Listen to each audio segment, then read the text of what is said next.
Halo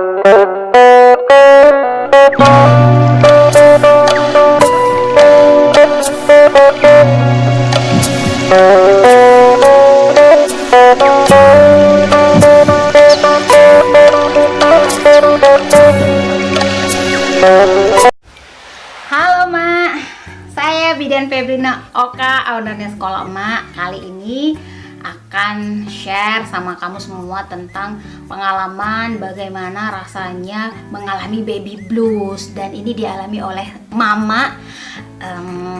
Identitasnya Mama tutup dikit ya, tutupin atau keep dulu. Artinya si Mama ini juga tahu pasti kalau misalnya Mama bacain kisahnya. Nah, kemarin Mama bilang bahwasanya di edisi cerita Mama Nande, kamu yang punya masalah mengenai program hamil, misalnya suka duka dulu, bagaimana rasanya sulitnya hamil, itu bisa kamu ceritain Ma, bisa DM, bisa via WhatsApp ataupun bisa email ke CV Ibu Sejati Indonesia di Sekolah Ma ya. Nah, atau juga pengalaman hamil, pengalaman lahiran, pengalaman pasca lahiran, pengalaman drama-drama menyusui yang banyak kali pastilah ya, yang bisa Mama ceritain. Apalagi pengalaman kayak pengalaman ngerawat bayi yang kelihatannya gampang padahal Masya Allah sulitnya. Nah, tapi sebelumnya Mama follow-lah dulu Instagram @sekolahmak dan juga follow YouTube. Kalau Mama rasa bahwasanya video ini bermanfaat, boleh share ke teman-teman Mama sekalian. Oke?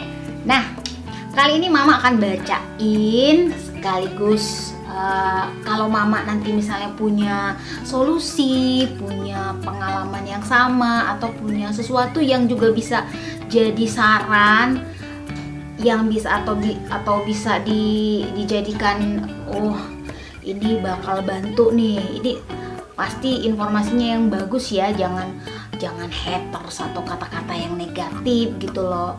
Itu bisa kamu komen di bawah video ini ya. Mudah-mudahan ini membantu mama-mama yang lain, karena pasti mama-mama yang lain banyak mengalami ini Mak. Bener aja, bukan cuma 1, 2, 3 orang, tapi banyak. Nah, kita baca nih Mak. Inisialnya A ya, inisialnya A. Aku bacain ya Mama. Nah, aku Mak, baby blues pasca melahirkan.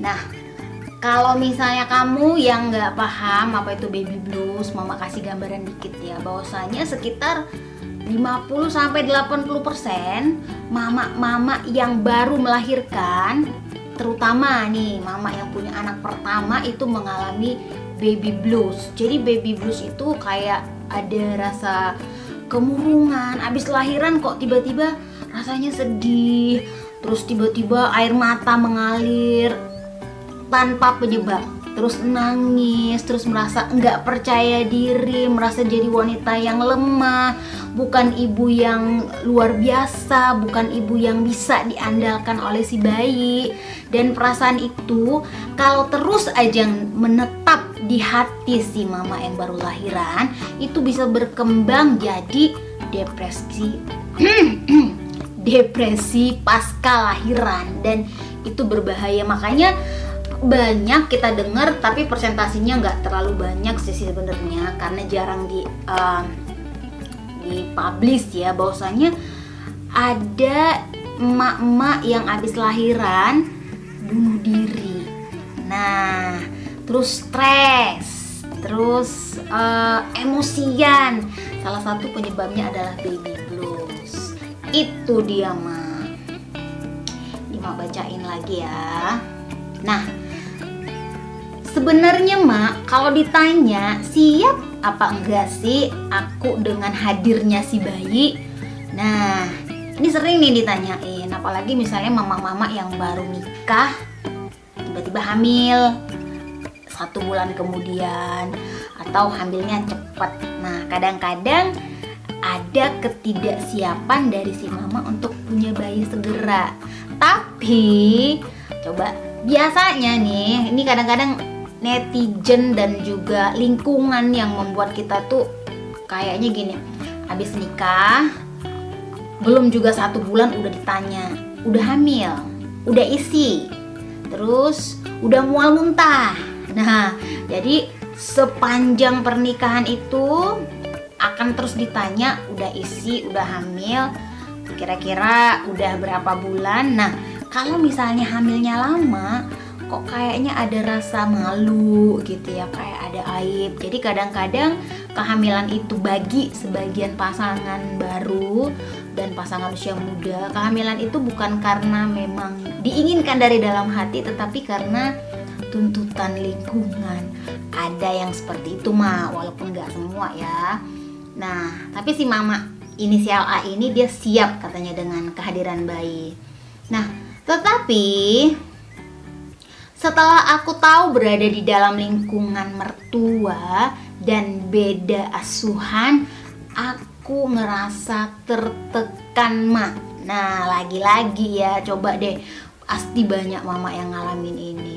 Dia udah tinggal, habis lahiran tinggal di rumah mertua dan beda asuhan gitu, beda cara merawat bayi, cara ketemu dengan kita gitu. Kalau mama rasa wajar ya, misalnya ya, kita ini kan sebenarnya orang baru nikah. Biasanya kita berhubungan istilahnya kontak hanya dengan suami. Nah, suami aja kita masih butuh buat belajar, buat memahami. Terus kita hidup lagi di antara keluarganya yang orang-orang baru juga, orang-orang yang baru kita kenal dan baru berinteraksi secara penuh dengan kita. Tentu kita pasti butuh banyak adaptasi. Nah, itu yang dialami sama si mama inisial A ini. Nah, jadi awalnya waktu lahiran ASI aku nggak keluar, Mae, ditunggu-tunggu, nggak juga keluar. Datang si mertua yang nggak sabar, jadilah bayiku dikasih susu formula. Nah, Mak, hari kedua ASIku udah mulai keluar, tapi kata mertua sedikit. Nah, terus ya udah kasih support aja, selalu dan selalu. Terus aku pompa juga ASInya masih sedikit. Tapi aku pikir memang lambung bayi muatannya juga baru sedikit. Nah, pinter nih mama. Nah, cuma asal mau ASI bayiku nangis. Mak mertua bilang itu karena gak keluar. Aku jawab keluar, terus dibilang karena sedikit. Tiap hari dibilang gitu, Mak. Aku stres dan jadinya tertekan. Nah, ini mama perlu kasih ilmu ya. Walaupun sebenarnya informasi ini bolak-balik, terlalu sering udah muncul nih kalau ketik gimana cara membuat ASI banyak, krep, jawabannya itu lagi. Terus kenapa ASI keluarnya sedikit pada saat pasca lahiran, krep, keluarnya itu lagi, ya. Nah, mama kasih tahu, ibu pasca melahirkan 3 hari pertama itu memang produksinya sedikit. Ingat ya, mama mertua, para suami ya, ASInya sedikit. Kenapa? Karena lambung bayi masih kecil. Dia besarnya hanya sebesar kelereng. Sebesar kelereng itu lebih kurang 5-7 mili.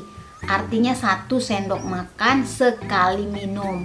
Nah, mau dicoba segimanapun, sebagaimanapun, itu ASI sudah disesuaikan dengan tubuh bayi.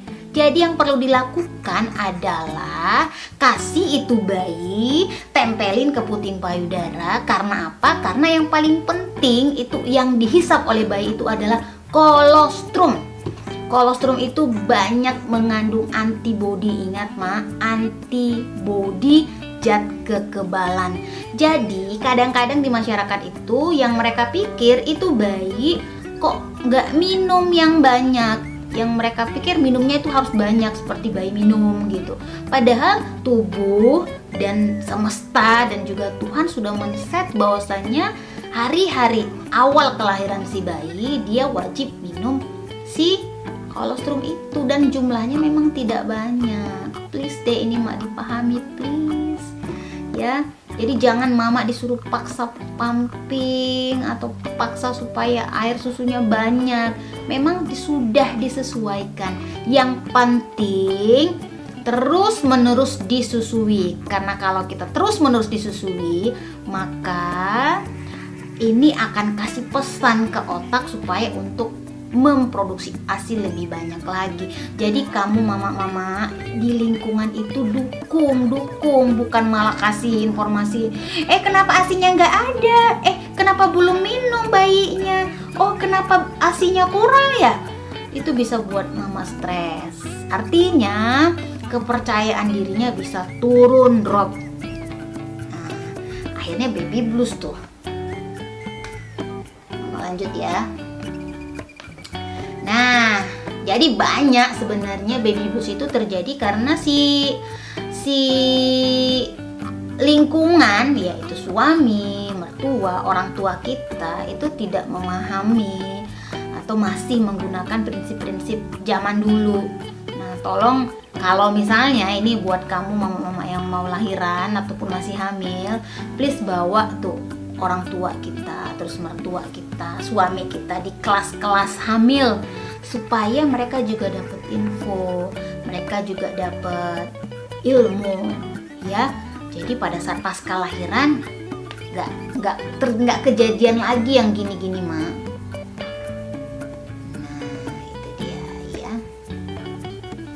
Mama lanjut ya. Terus kalau anakku nangis, mak mertua dan seisi istana mertua selalu bilang, kenapa nangis bayinya? Kenapa nangis? Ya nggak tahu, namanya bayi, wajar kan mak nangis. Selalu ditanya, bayinya kok nangis? Kenapa? Sampai sekarang umur bayi udah mau 3 bulan, emang bayi bisa jawab kalau ditanya kenapa? Karena bayi nangis, aku selalu ketakutan, Mak. Didatangi terus anaknya, ditanya kenapa, Nek, gitu. Ini sering kejadian ya. Bahwasanya kalau misalnya bayinya itu nangis, wah, kenapa nangis? Ada kasih susu. Jadi asal nangis kasih susu, Padahal bayi itu memang caranya berkomunikasi adalah nangis, ya, ma, panas. Nah, itu dia omongin pakai nangis. Coba kalau bayi bilang panas, apa yang terjadi? Jadi tingkat kekhawatirannya itu tinggi, terlalu besar ya. Makanya itu tadi Mak, bahwasanya keluarga itu perlu diedukasi. Nah, emang bener kata Mak, bahwasanya kalau bayinya nangis, emang tahu dia ngomong apa? Enggak juga kan? Tapi ya gitu, karena kita memang tinggal di rumah keluarga yang memang excited dengan hadirnya bayinya nggak kenapa-kenapa, pengennya bayinya aman-aman saja, jadi tingkat cemasnya itu tinggi. Nah, ini yang perlu diketahui. Ibu pasca melahirkan, yang perlu diperhatikan itu bukan si bayi aja. Ini untuk para paksu ya, atau pak suami, please perhatikan istrimu. Dia juga butuh diperhatikan, butuh dipuji, butuh dikasih kepercayaan diri. Jadi bukan dikit-dikit disalahkan. Ini anaknya nangis kenapa?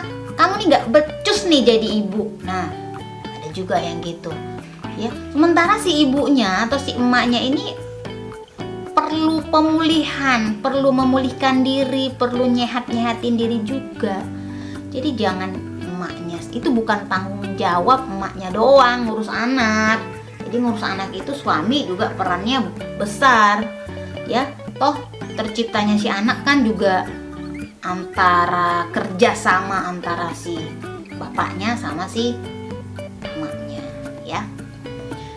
Masih ada lagi nih Mak, tambah pak mertua bilang, itu kenapa nangis aja kalau sama mamanya? Emang mamanya tukang nangis kan Mak? kesel mak, dari situlah ngerasa stres, tertekan. Jadi tiap anak nangis rasanya setan ini pun ganggu, kayak mau aku campakkan aja sama anakku. Ini udah baby blues lah, ini bener ya. Jadi emang bener, kenapa kalau bayi nangis emang aku tahu gitu ya. Nah, tapi ya secara psikis ya bahwasannya memang bayi-bayi yang tahu emaknya stres itu nggak mau deket sama emaknya. Kenapa? Karena pada saat emaknya stres, ini otot-otot tubuhnya itu jadi kenceng, jadi kaku gitu. Itu yang pertama. Yang kedua, detak jantung emaknya jadi berdetaknya itu lebih cepat. Nah, jadi bayi yang biasanya dia dengar detak jantung emaknya itu teratur, dia merasa nyaman. Tapi kalau detak jantung emaknya cepet, nah, bayi juga akan ketakutan. Nah, kalau emak stres, itu suhu tubuhnya juga akan naik lebih kurang 0,5 derajat Celcius. Itu yang buat bayi juga ngerasa nggak nyaman kalau misalnya si emaknya stres, cemas, panik, dan lain-lain sebagainya ya. Tapi nggak usah dicampakkan juga, mak. Ya janganlah, kasihanlah namu. Akhirnya tanganku pun mak bergerak cepat nyubit betisnya. Tapi pas sadar aku nangis. Kenapa dia yang aku cubit? Dia juga nggak tahu mak mau ngapain kan. Waduh, so sad. Sampai sekarang mak aku kesel sama mertua mak. Aku rasa karena aku tertekan gitu makanya baby blues. Tapi alhamdulillah Asi berjalan setelah sebulan penuh drama sampai saat ini full ASI. Doain bisa mengasihi hingga 2 tahun ya mak. Solusi ngatasi baby blues aku ini gimana mak? Solusinya ya yang pertama kita ikhlas ya, ikhlas jadi mama ya, ikhlas. Yang kedua banyak baca. Misalnya biasanya mama-mama itu baby blues terjadi karena kelelahan merawat bayi dan ketidaktahuan tentang informasi, ataupun bayi-bayi baru lahir itu banyak kejadian, misalnya bayinya rewel, kenapa bayi nggak mau tidur, kenapa bayi sering gumoh, kenapa, itu semuanya buat khawatir kamu mak ya. Jadi banyak baca. Kemudian ini si suami jadi support kita ya. Jadi dia adalah support utama kita. Dan kalau misalnya kamu punya masalah atau punya problem, harusnya diceritain ke suami ataupun ke temen ataupun ke konselor misalnya ya, supaya kamu tuh nggak simpen sendiri beban itu, bisa share ke orang dan itu mengurangi beban kamu. Kemudian ya kalau mertua ya, mereka kan juga orang tua ya, mereka orang tua, artinya orang tua juga nggak selamanya benar juga. Jadi kalau misalnya ada informasi yang nggak benar ya nggak apa-apa kamu bantah, tapi kasih pengertian gitu loh. Jadi bukan berarti kita itu salah atau melawan orang tua, enggak. Kalau misalnya ujuk-ujuk bayi baru lahir terus dikasih support, kamu kan tahu bahwasannya yang paling bagus itu ASI, ya kasih ASI dulu. Kalau misalnya emaknya juga kasih support, neneknya juga terus kasih support, ya kasih pengertian, mak bantu saya untuk saya bisa kasih ASI ke bayi. Kalau si emak mertua nggak paham, tolong orang lain yang menyampaikan yang paham sampaikan ke emak mertua. Terus kalau misalnya nggak ini juga, nggak ngerti juga ya, kamu pindah aja mak dari situ, cari rumah lah, ngontrak kayak atau apa kayak ya, cari orang lain, rumah yang lain supaya kamu bisa ngurus anak kamu sama suami kamu itu. Nah kalau misalnya berantem ya, mama rasa ini nggak perlu jadiin problem besar. Kenapa? Karena kita dengan orang tua sendiri aja juga sering berantem, apalagi sama orang yang baru kenal, baru beradaptasi. Tapi yakin lama, seiring waktu berlalu, seiring dengan perjalanan kehidupan, ya kan, kamu akan bisa memahami barangkali, oh barangkali nih si emak mertua zaman dulu itu diajari sama mertuanya ya begini, akhirnya ya mungkin setaunya begitu, akhirnya dia terusin ke kita gitu. Nah, mudah-mudahan membantu. Kalau misalnya ada yang punya saran, tolong dikasih komen ke bawah ya. Atau misalnya yang pengen punya curhatan juga, punya cerita juga, punya pengalaman juga yang bisa di-share, boleh DM di Instagram @sekolahema, bisa juga di WA ya, atau email ke YouTube-nya Sekolah Ema. Ya, thank you, bye-bye.